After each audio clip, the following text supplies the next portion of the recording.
السلام علیکم ورحمۃ اللہ وبرکاتہ۔ معزز سامعین و ناظرین، آج ہم یورک ایسڈ کے بارے میں گفتگو کریں گے۔ ہمارے جسم میں یورک ایسڈ خون میں شامل ہو کر گردش کرتا رہتا ہے اور اس کی کچھ مقدار مسلسل گردوں کے ذریعے پیشاب کے راستے خارج ہوتی رہتی ہے۔ یورک ایسڈ کی وجوہات میں یہ ہے کہ جب گردے یورک ایسڈ کو اچھی طرح خارج نہیں کرتے تو یورک ایسڈ کی مقدار جسم میں خون میں بڑھ جاتی ہے۔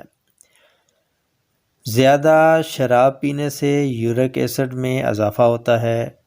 وزن کی زیادتی، شوگر اور وہ غذائیں جن میں پیورین پائی جاتی ہے ان کا استعمال یورک ایسڈ کو بڑھا دیتا ہے۔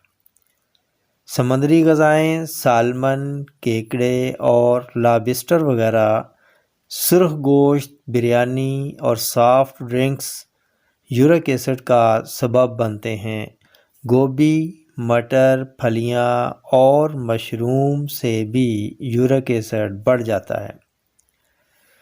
سامعین، یورک ایسڈ کی علامات میں چھوٹے جوڑوں میں درد ہونا، پاؤں کے انگوٹھے کے جوڑ میں درد ہونا، درد شدید، سوزش اور جوڑوں میں سرخی ہونا، تھکاوٹ، جلد خشک ہونا، قبض، سوجن جوڑ، پٹھوں کی سختی، گردے کے امراض، پٹھوں کی کمزوری اور کسی جوڑ میں اچانک شدید درد ہونا اور ہاتھوں کی انگلیوں کے جوڑوں کو دباؤ دینے سے درد ہونا، یہ یورک ایسڈ ہونے کی علامات ہیں۔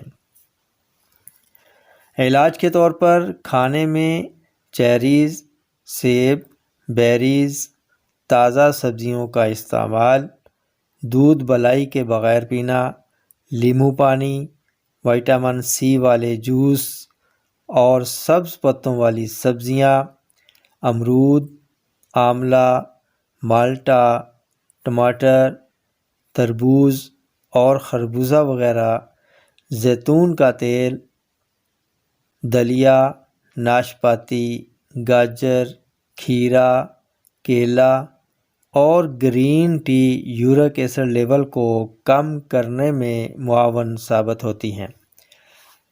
اس کے علاوہ ادرک اور سفید زیرہ اور سبز الائچی کا قہوہ لیموں نچوڑ کر شہد ڈال کر دن میں 4 کپ نوش کیے جائیں۔ پانی کا استعمال زیادہ کیا جائے۔ ایک نسخہ نوٹ کر لیں: سرنجہ شیریں، اسگند ناگوری، قسط شیریں، میتھی دانہ، کلونجی، زیرہ سفید اور سنڈ۔ یہ برابر وزن ہے، جتنی بھی چاہیں لے لیں، 50 گرام لے لیں یا 30 گرام لے لیں۔ تمام کا سفوف بنا لیں، اچھے طریقے سے باریک پاؤڈر بنا لیں۔ ½ ٹی اسپون کھانا کھانے کے 30 منٹ بعد صبح شام پانی کے ساتھ استعمال کریں۔ تو یہ 1-2 مہینہ استعمال کریں، انشاءاللہ بالکل یورک ایسڈ ختم ہو جائے گا۔ نارمل رینج میں جب آئے تو چھوڑ دینا۔ پرہیز ساتھ ہونا چاہیے۔ اس میں پہلی بات تو یہ ہے کہ اسباب کو ختم کریں، اپنی عادات کو بدلیں، احتیاط کریں۔ پائے، نہاری، بریانی، ہر قسم کا گوشت، کریلے، پالک اور جنک فوڈ سے پرہیز کریں اور کولڈ ڈرنکس ان سے بھی پرہیز کریں۔